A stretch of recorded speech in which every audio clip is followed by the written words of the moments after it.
Mapagpalang araw po sa inyong lahat. Welcome muli sa ating social media consulate na Salmot Salita. Hali kayo at patuloy makibahagi sa ating misyon sa larangan ng social media. Ngayon po ay araw ng Biyernes, April 4, 2025. Ang ating Ebanghelyo mula sa Ebanghelyo ni San Juan, chapter 7 verses 1 to 2, then verse 10, then verse 25 to 30.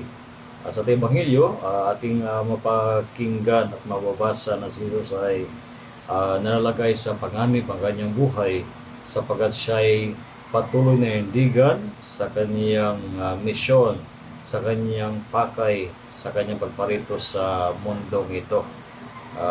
Kaya nung siya ay nasa temple area, siya ay sumigaw. So Jesus cried out in the temple area as he was teaching and said, "You know me and also know where I am from.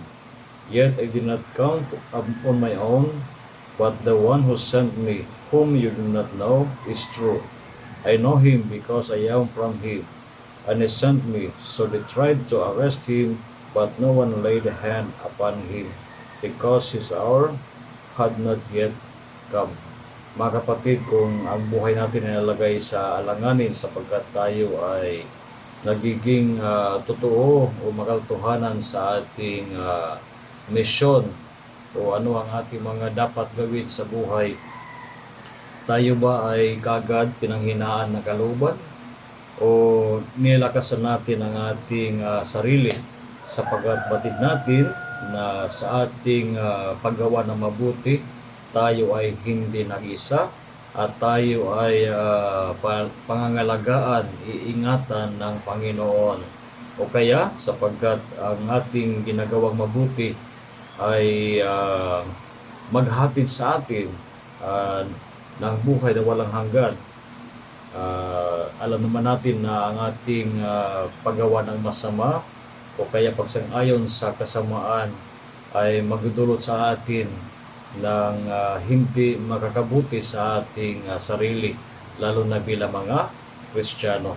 At naway sa Kwaresmang ito ay patatagin natin ang ating kalooban sapagkat pati naman natin na hindi bago sa buhay natin, lalo na bilang mga mananampalataya, ang minsan na manalagay sa panganib ang buhay natin, lalo na kung tayo ay nagpapalaganap ng kabutihan. So again, a blessed day sa inyong lahat at away pagpalay kayo ng Panginoon sa araw na ito kasama yung mga masabuhay at patuloy kayo niyahan na maging kabahagi ng ating mission sa social media sa pamagitan ng inyong pag-share at pa-subscribe sa ating Salmot Salita, ang ating social media apostolate.